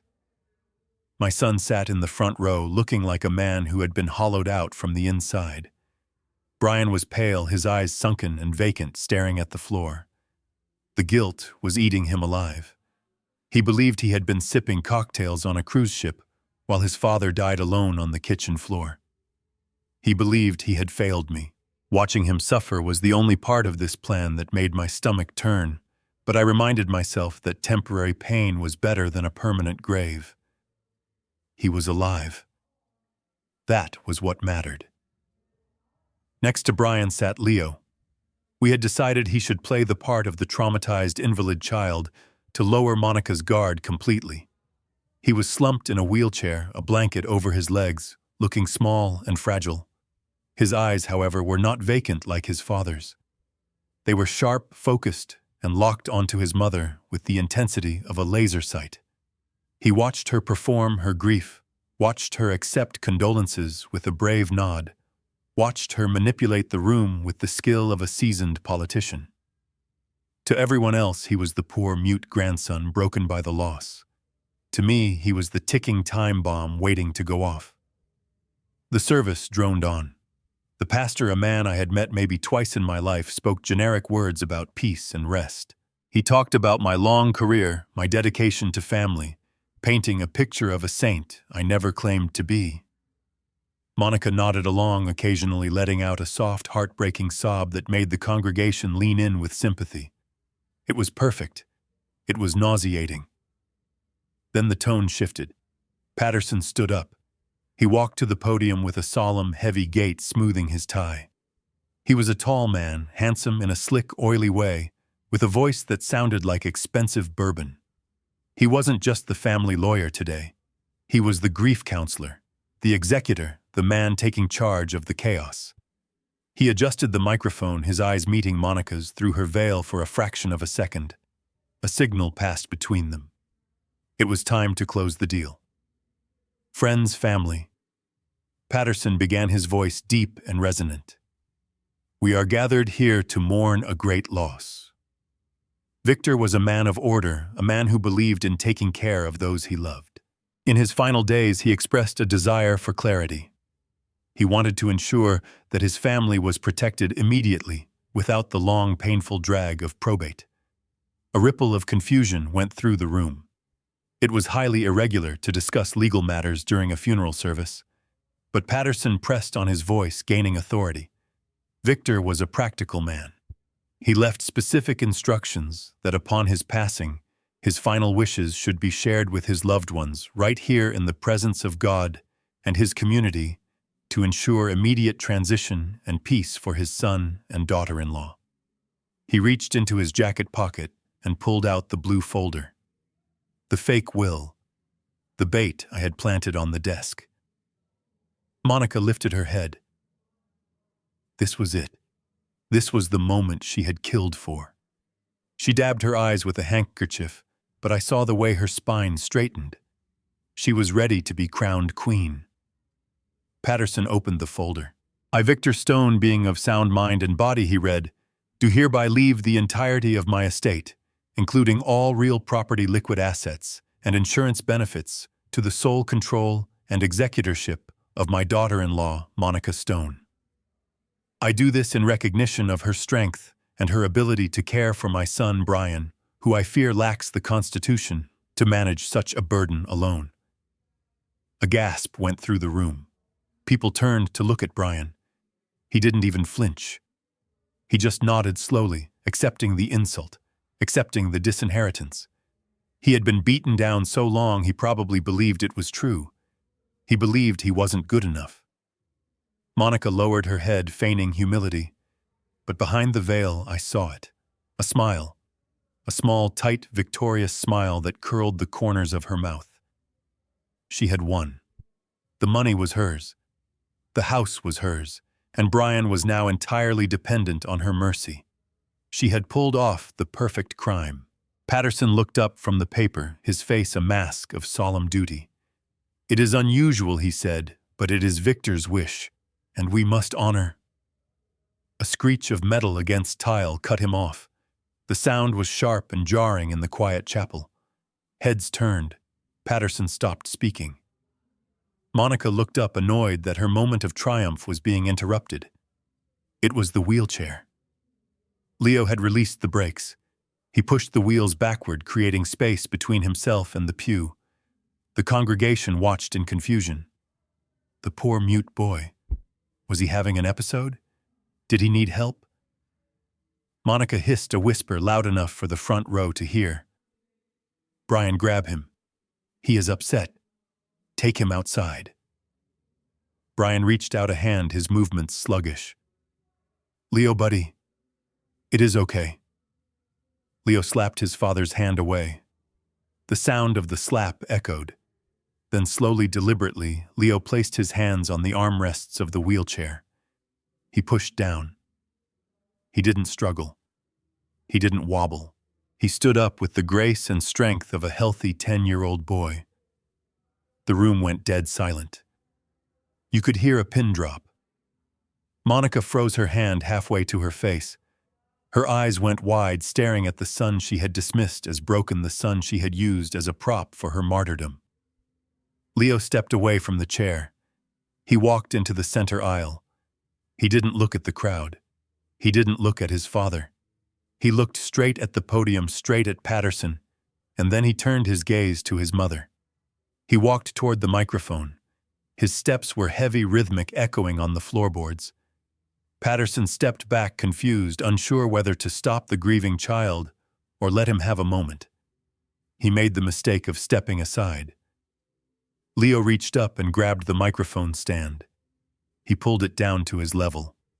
The feedback squealed for a second, making everyone wince. Monica took a step forward, her voice rising in panic. "Leo, baby, sit down. You are confused. You can't." She stopped. She was about to say he couldn't speak, but she couldn't say that without admitting she knew he could. She was trapped. Leo looked at her. His eyes were dry. His face was stone. He opened his mouth and his voice, amplified by the speakers, boomed through the chapel, clear, articulate, and devastating. "Mom," he said, "why did Grandpa's tea taste sweet like the blue water Daddy puts in the car?" The question hung in the air like a guillotine blade. The silence that followed wasn't just quiet. It was the vacuum before an explosion. "Get him down," Monica hissed, her voice slicing through the stunned silence like a whip. She wasn't whispering anymore. The mask of the grieving widow cracked, revealing the cornered animal underneath. She lunged forward, her high heels clacking sharply on the hardwood floor. "He is having an episode, Brian. For God's sake, get your son. He doesn't know what he is saying." But Brian didn't move.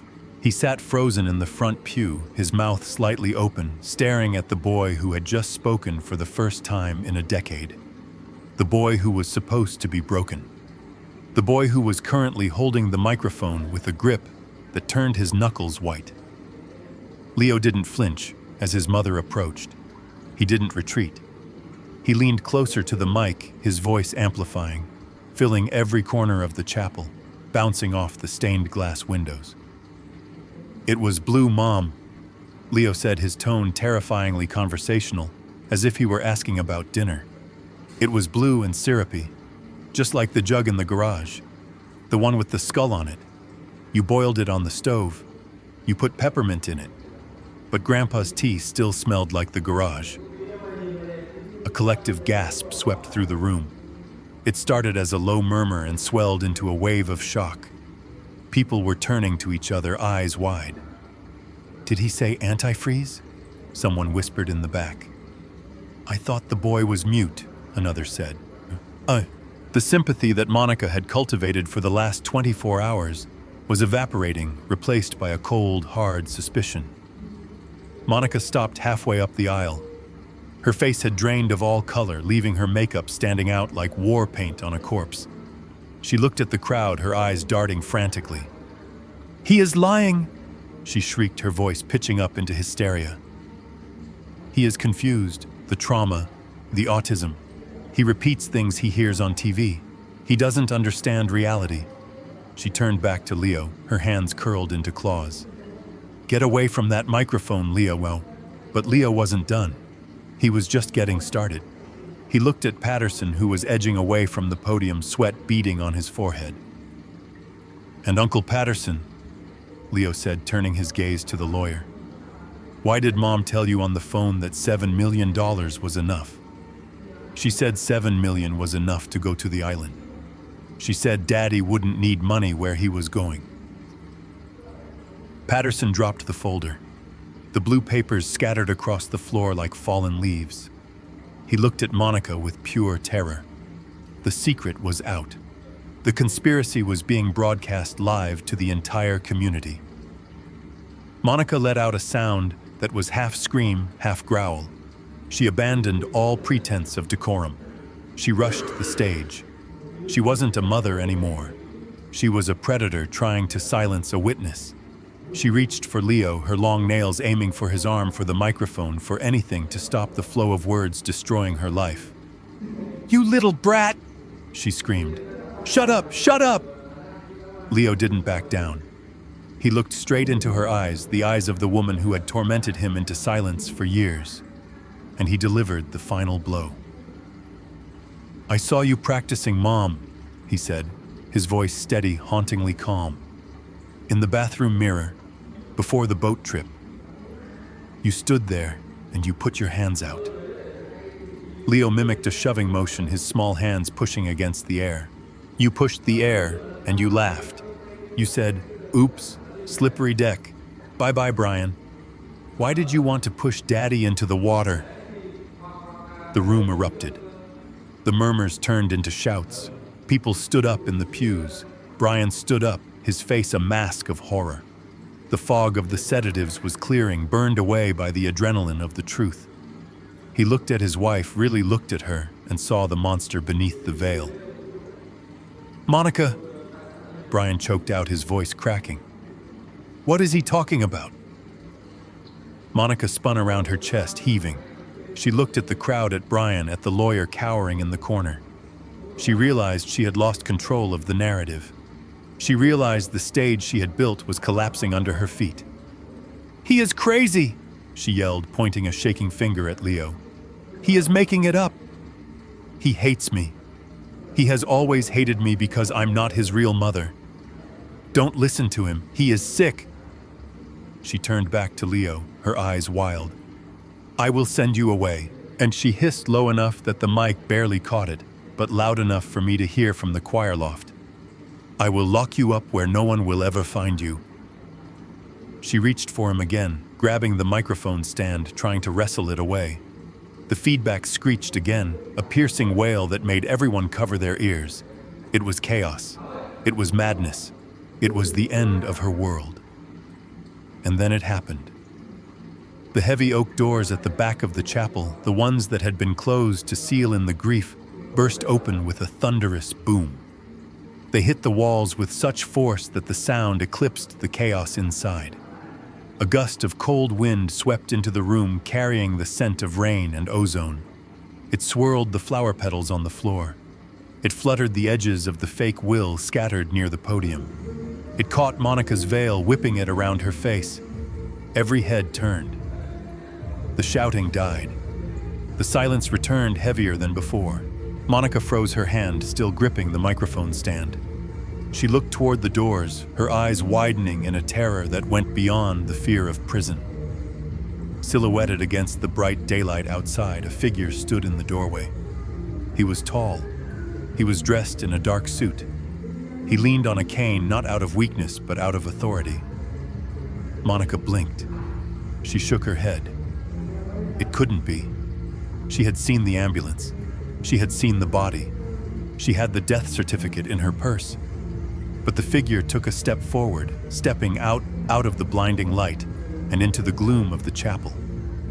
The familiar features became clear. The gray hair, the stern jaw, the eyes that had hunted fraud for 30 years. It was me. I walked into my own funeral not as a corpse, but as the executioner. I walked down the center aisle of the chapel, and the sound of my cane hitting the wooden floorboards echoed like a judge's gavel in the silence. The sunlight streaming in from the open doors behind me cast a long shadow that stretched all the way to the altar, reaching the feet of the woman who had tried to murder me. Agent Miller walked a step behind me on my right, his hand resting casually near his hip, his badge gleaming under his jacket. On my left walked the county sheriff, a man I had known for 20 years, his face set in a grim line of duty. We moved as a phalanx, a wall of justice moving inexorably toward the stage. The mourners in the pews were frozen, their mouths agape, tissues halfway to their eyes. I saw neighbors clutching each other. I saw my old golf buddies staring as if the rapture had just begun. But I didn't look at them. My eyes were locked on the stage. Brian was the first to break the paralysis. He stood up from the front pew, his movements jerky and uncoordinated. His face was a map of absolute devastation and confusion. He looked from the closed casket to me, then back to the casket, his brain struggling to reconcile the two impossible realities. He took a stumbling step into the aisle, his hands shaking violently. Dad. He choked out the word, tearing from his throat like a sob. Dad. You are dead. They told me you were dead. I stopped for a moment, my heart breaking for him. He looked so old in that moment, so beaten down by the woman he had promised to love and cherish. I wanted to run to him, to hold him, to tell him it was all a game, but I couldn't break character yet. The trap had to snap shut completely. I am not dead. Son, I said, my voice carrying clearly through the room without the need for a microphone. But I was supposed to be. Monica stumbled backward as if I had physically struck her. Her heels caught on the hem of her black dress. She flailed, reaching out for support, and her back slammed against the polished mahogany of the casket. The sound was a hollow, empty thud, the sound of wood against wood echoing through the room. It sounded exactly like what it was, an empty box filled with sandbags. She heard that sound. She knew what it meant. Her eyes went wide, darting from me to the box she was leaning against. The color drained from her face so completely that her skin looked like gray ash. She looked at me and I saw the primal terror of a predator who suddenly realizes they are trapped in the cage with something much bigger and much hungrier than they are. She looked at me like I was a demon rising from the pit of hell to drag her down. Victor, she whispered, her voice a strangled squeak. It is not. It can't. I saw the ambulance. I saw the report. You saw what I wanted you to see, Monica. I said, taking another step forward. You saw a performance, just like the one you have been putting on for the last 6 years. I reached the steps of the chancel. Leo was still standing there by the microphone, looking at me with a fierce pride. He didn't run to me. He stood his ground, a soldier reporting for duty. I gave him a small nod, a silent acknowledgement of his bravery. Then I walked past him, past the cowering lawyer, and stood behind the podium. I placed my hands on the wood, feeling the texture of the grain. I looked out at the sea of faces. The confusion was shifting into shock and dawning realization. They were putting the pieces together. The mute boy speaking, the dead man walking, the accusations of poison. I leaned into the microphone. The feedback whined for a second, then settled. I apologized for being late to my own funeral. I said, my tone conversational, almost pleasant. It is terribly rude of me, I know, but traffic was murder, and I had to make a stop on the way here. I reached into the inside pocket of my suit jacket. The movement made Monica flinch. She pressed herself harder against the empty coffin, as if she were trying to merge with it. trying to hide behind the lie she had bought and paid for. I pulled out a thick red folder. It wasn't the fake will. It was the document Doc Weaver had handed me in the middle of the night, sealed with the official stamp of an independent forensic laboratory. I held it up high so everyone could see the red seal. I had to stop and pick up some test results. I continued, my voice hardening, losing the pleasant veneer. You see, my daughter-in-law was very concerned about my heart. She made me a special tea, a blend she brewed herself. She told me it was for my circulation. I opened the folder. I didn't read from it. I didn't need to. I had memorized every damning percentage. It turns out she was right. It did affect my circulation. The toxicology report confirms that the tea contained a lethal concentration of ethylene glycol. That is antifreeze for those of you who don't work in a garage, mixed with aconite, monkshood, a poison that stops the heart and mimics a natural death. A gasp went through the room, louder this time, a wave of horror. People were standing up now, pointing, whispering. The air in the chapel was thick with tension. Monica shook her head frantically. No, she screamed, her voice shrill and desperate.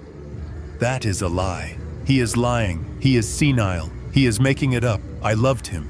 I took care of him. She looked at Brian, pleading. Brian, tell them how much I cared for him. Tell them he is confused. Brian looked at her. He looked at the woman who had drugged him on a cruise ship. He looked at the woman who had tried to push him into the ocean. The fog in his eyes finally cleared completely. He didn't speak. He just stepped back away from the front row, putting distance between himself and the monster in the black dress. I didn't stop. I turned my gaze to the corner of the stage where Patterson was trying to make himself invisible. The slick lawyer was sweating profusely, his expensive suit damp, his eyes darting toward the side exit. He had edged away from the podium, trying to dissociate himself from the woman he had conspired with. And you, Robert? I said, my voice dropping to a low, dangerous register. Patterson froze. He looked at me like a deer in the headlights. Victor, I didn't know. I was just following instructions. He stammered, his smooth bourbon voice replaced by a terrified stutter. Save it for the Bar Association, Robert, I said. You drew up the fake will. You backdated the insurance policies. You structured the trust to bypass my son. You are not a lawyer. You are an accessory to attempted capital murder. I reached into my pocket again. This time I pulled out a standard white envelope. I held it up. You thought you were clever, I said. You thought if you got rid of the old man and the husband, you could take the money and disappear. You thought $7 million was enough to buy a new life. I opened the envelope and pulled out 2 boarding passes. I held them up to the light.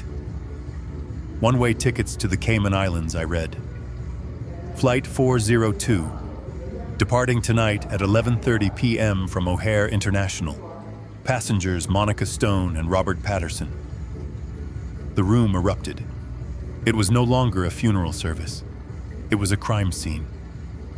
The murmurs turned into shouts of outrage. Relatives were yelling. Someone in the back shouted, "Call the police." Monica slid down the side of the casket, collapsing onto the floor in a heap of black silk and tulle. Her plan was shattered. Her secret life was exposed. The grieving widow mask lay in pieces around her. She looked up at Patterson, her eyes filled with hatred, blaming him for getting caught, blaming him for not checking the body, blaming everyone but herself. Patterson looked at the exit again, calculating his odds. He took a step toward the door. "I wouldn't," Miller said, stepping out from behind me. He didn't shout. He didn't draw a weapon. He just spoke with the quiet authority of a federal agent who has a team waiting outside. "We have the perimeter secured, Mr. Patterson, and we have a warrant for your office. Your files, your hard drives, everything." Patterson slumped, defeated. He knew the game was over. I looked back at Monica. She was sobbing now, real tears, this time tears of self-pity and terror. She looked at me, and for a second I saw the arrogance return, a flicker of defiance. The metallic click of handcuffs snapping shut around Monica's wrists rang out like a bell, tolling the end of her reign. She thrashed against the sheriff's grip, her face contorted into a mask of pure, unadulterated rage that distorted her beauty into something grotesque.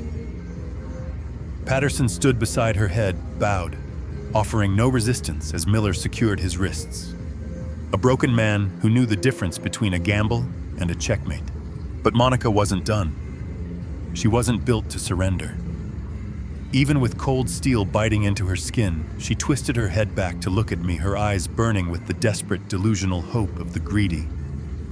"You think this is over, Victor?" she screamed, her voice cracking, spraying spittle into the air. "You think you can just wave a badge and make the law disappear? I know my rights. You signed that will. I saw it on your desk. I have the time-stamped photo on my phone." She was clinging to that piece of paper like a drowning woman clutching a stone. "It is a legal document," she shrieked, struggling so hard the sheriff had to brace his feet to hold her. "You signed it of your own free will. Everything belongs to me. The house, the accounts, the insurance. It is mine. You can send me to jail, but I will be the richest inmate in the state. I will hire the best appeals team money can buy, and I will bury you in litigation until you die for real." The chapel had fallen silent again, watching the spectacle. Brian stood by Leo, shielding his son's eyes, but Leo pushed his father's hand away. He wanted to see this. He deserved to see this. I walked closer to her, leaning heavily on my cane, not because I needed it, but because I wanted to look her in the eye from a position of absolute stability while her world spun off its axis. I let a small, pitying smile touch my lips. It was the smile of a teacher watching a student fail a test they thought they had cheated on. "You really are a piece of work, Monica," I said, my voice calm, cutting through her hysteria. "You focused so hard on the chemistry of the poison that you forgot the chemistry of the law. You forgot who I am. You forgot what I did for 30 years. I took a step closer, invading her personal space, forcing her to look at the man she tried to kill. "I was an insurance fraud investigator, Monica. I didn't just catch people who burned down their businesses. I caught people exactly like you. People who thought they could trade a life for a payout. And there is one rule, one fundamental doctrine of common law that I know better than my own birthday." I paused, letting the room absorb the weight of my next words. "It is called the Slayer Rule." Her struggling slowed, her brow furrowed. She didn't know it. Of course she didn't. She was an amateur playing a professional's game. The Slayer Rule. I continued, keeping my voice level and hard. It is a legal statute that prohibits a person from inheriting property from a person they have murdered or attempted to murder. It stops a killer from profiting from their crime. It doesn't matter what the will says. It doesn't matter if I signed it in blood. The moment you spiked that tea, the moment you conspired to push Brian off that ship, you voided your right to a single dime. The law does not reward attempted murder, Monica. It punishes it. By trying to kill me, you legally disinherited yourself. The color drained from her face, leaving it the color of old parchment. Her mouth opened and closed, but no sound came out. The foundation of her victory was crumbling. But I wasn't finished. I wanted to burn the house down. I wanted to make sure she knew that even if she somehow wriggled out of the criminal charges, she would walk out of that courtroom destitute. And just in case you were thinking of fighting that in probate court, I added, leaning in so close I could smell the fear on her. Just in case you thought you could drag this out for years and force a settlement, you should know about the trust. "The trust," she whispered, her voice trembling. "Yes," I said. "The Victor Stone Irrevocable Family Trust. I set it up 6 months ago." Her eyes widened. 6 months ago. Long before the cruise. Long before the tea. "I noticed you changing, Monica," I said. "I noticed the coldness. I noticed the way you looked at Leo. I didn't know you were going to kill me, but I knew I didn't trust you with my money. So I moved everything. The deed to the house, the savings accounts, the investment portfolio, even the beneficiaries of my old life insurance policies. I pulled a folded document from my inside pocket. It wasn't the fake will she had found on the desk. It was a notarized trust deed dated 6 months prior. I transferred ownership of every single asset I possess into this trust, I said, tapping the paper against my palm. And do you know who the sole beneficiary is upon my death? I pointed the paper toward the stage, toward the boy standing next to his father. It is Leo. She followed my gesture, staring at the son she had silenced, the son she had threatened to lock away. The trust is managed by an independent executor until Leo turns 25, I explained. Brian gets a stipend enough to live comfortably, but he can't touch the principal. And you, well, the trust documents specifically exclude you by name from receiving any benefit, direct or indirect. Even if you hadn't tried to kill me, even if I had died of a natural heart attack yesterday, you wouldn't have seen a penny. You were fighting for a kingdom that was already closed to you. The realization hit her like a physical blow. Her knees buckled, and for a moment the sheriff had to support her full weight. The greed that had fueled her, the ambition that had driven her to poison and plotted, had all been for nothing. She had destroyed her family, risked her freedom, and damned her soul for a fortune that was never within her reach. You old bastard, she hissed, but there was no fire in it anymore. It was the weak, dying gasp of a defeated enemy. You knew. You knew the whole time. I didn't know you were a killer, Monica, I said softly. I just knew you were a thief. Now get her out of my sight. I nodded to the sheriff. He tightened his grip on her arm and began to march her toward the exit. The congregation parted like the Red Sea, shrinking away from her, as if her failure was contagious. Monica looked back one last time. She didn't look at me. She didn't look at Brian. She looked at Leo, the boy she had called broken, the boy who now owned everything she had ever wanted. Leo didn't shrink away. He stood tall, his hand in his father's, and watched her go. He didn't wave. He didn't smile. He just watched, a silent witness to the end of her tyranny. As they dragged her through the double doors, her heels scraping uselessly against the floor, she started to scream again, a wordless animal sound of loss. It wasn't a scream of remorse. It was the scream of someone who realizes they have lost the only thing they ever truly loved, money. Then the doors slammed shut, cutting off the noise, leaving only the echo of her ruin hanging in the air. I stood there in the quiet aftermath, my hand trembling slightly on the head of my cane.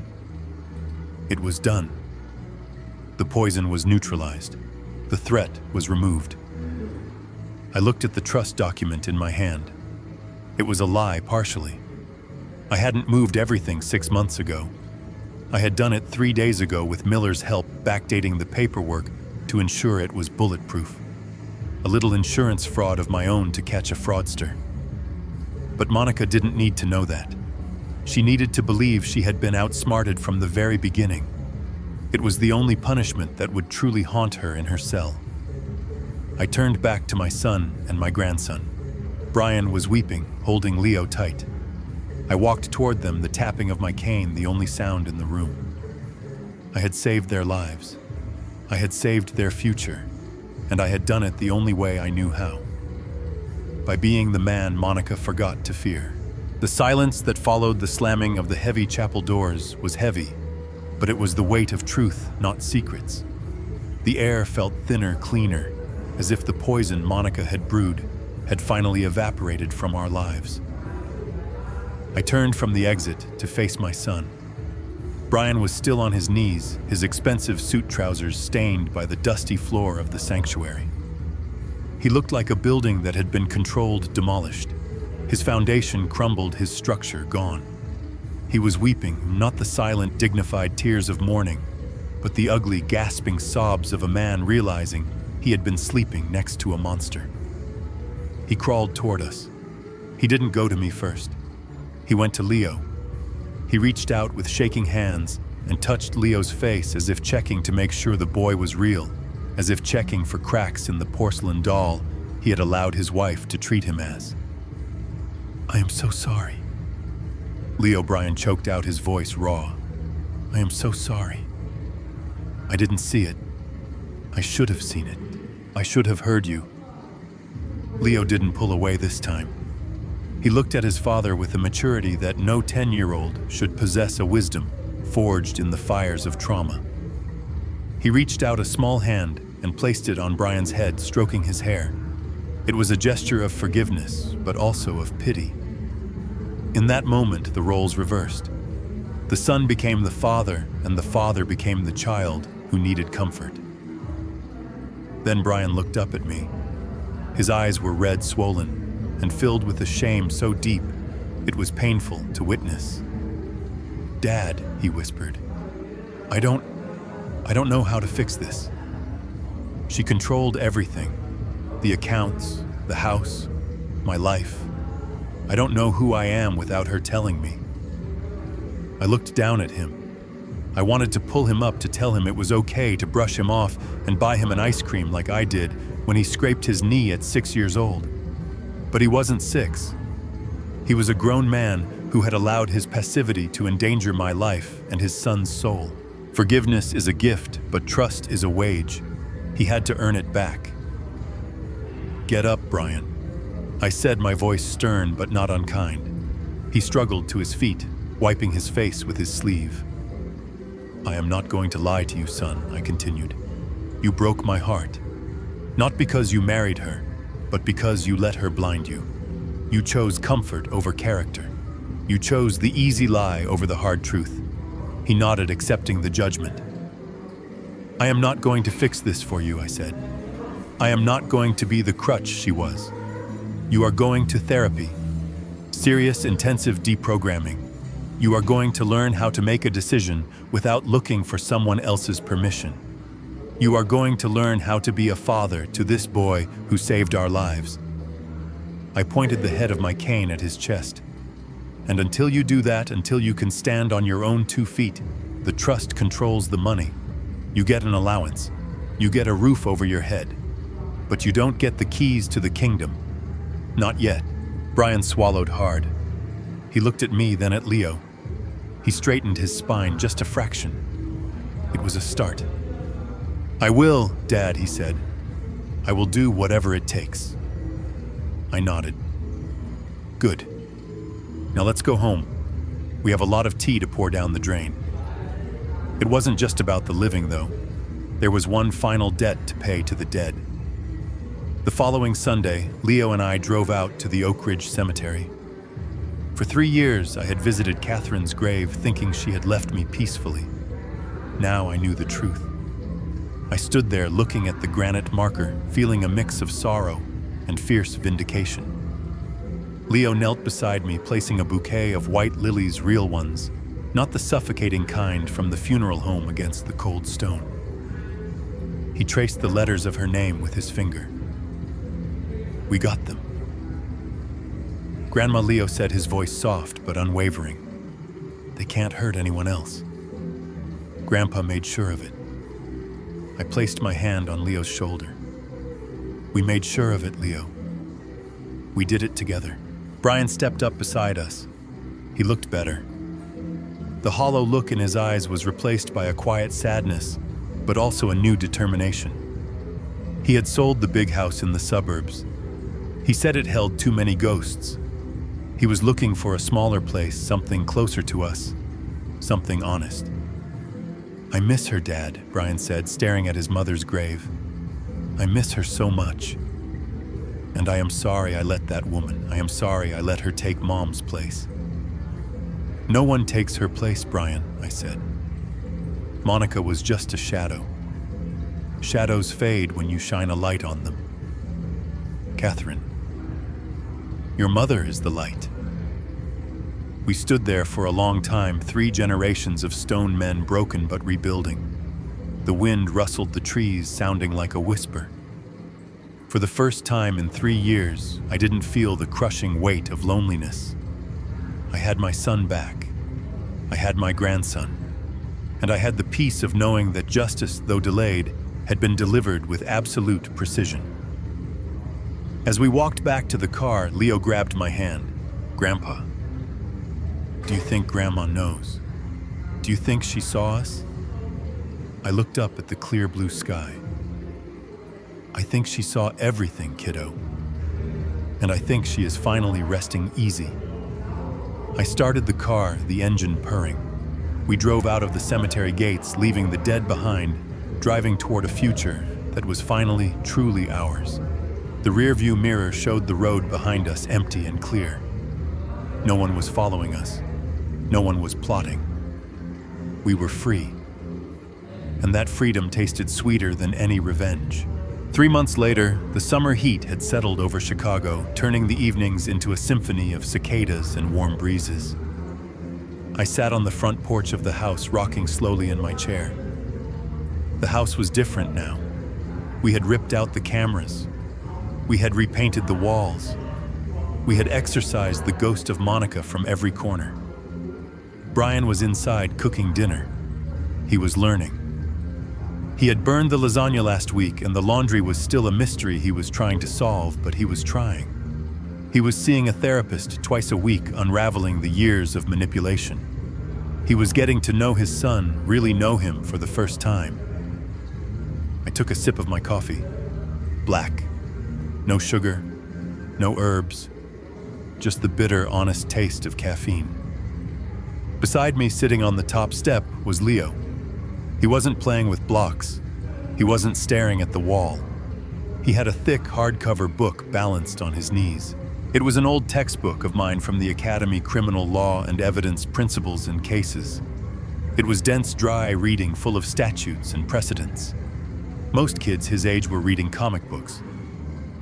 Leo turned a page, his brow furrowed in concentration. He ran his finger down a paragraph, mouthing the words. "Mens rea," he read aloud, his voice gaining strength every day, shedding the rust of silence. The intention or knowledge of wrongdoing that constitutes part of a crime, as opposed to the action or conduct of the accused. He looked up at me, his eyes bright with intelligence. "So Mom had mens rea," he stated, "because she bought the tickets and the poison before she gave you the tea. It was premeditated." I smiled, a genuine warmth spreading through my chest. "That is exactly right, Leo. Intent is everything. It is what separates a mistake from a crime.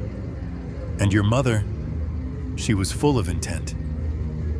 Leo nodded, satisfied with the logic. He closed the book with a heavy thud. He looked out at the street, watching the cars pass by. He wasn't the scared little boy hiding in the pantry anymore. He was something else, something sharper. He turned to look at me, a mischievous glint in his eye that reminded me so much of myself at that age. "Grandpa," he asked. "Yeah, kiddo, who are we going to catch next?" I laughed, a deep belly laugh that felt good after years of holding my breath. I looked at this boy, this survivor, this silent witness who had brought down a tyrant with 4 words. I saw the future in him. I saw the same fire that had driven me for 30 years. I leaned back in my chair, looking out at the peaceful neighborhood, knowing that monsters were always hiding in plain sight, waiting for someone sharp enough to see them. "Well, Leo," I said, winking at him, "let's just wait and see who dares to try and defraud the Stone family insurance again. But I pity the fool who tries." We sat there together as the sun went down, 2 hunters resting between battles, ready for whatever the world threw at us next. If there is one lesson you take away from my story, let it be this. Never mistake silence for ignorance. Just because someone isn't speaking doesn't mean they aren't listening, watching, and understanding everything. We often overlook the quiet ones, the children, the elderly, the people in the background, assuming they are powerless. But sometimes, they are the ones holding the keys to the truth. And remember, greed is a blinder. It makes people arrogant. It makes them forget that the smartest person in the room might be the one they never bothered to fear. Pay attention to the quiet ones. They might just save your life. Thank you for listening to my story. If you enjoyed it, please hit the like button and subscribe to the channel for more stories like this. And tell me in the comments, have you ever been underestimated by someone close to you? I read every single comment. Stay safe and watch your tea.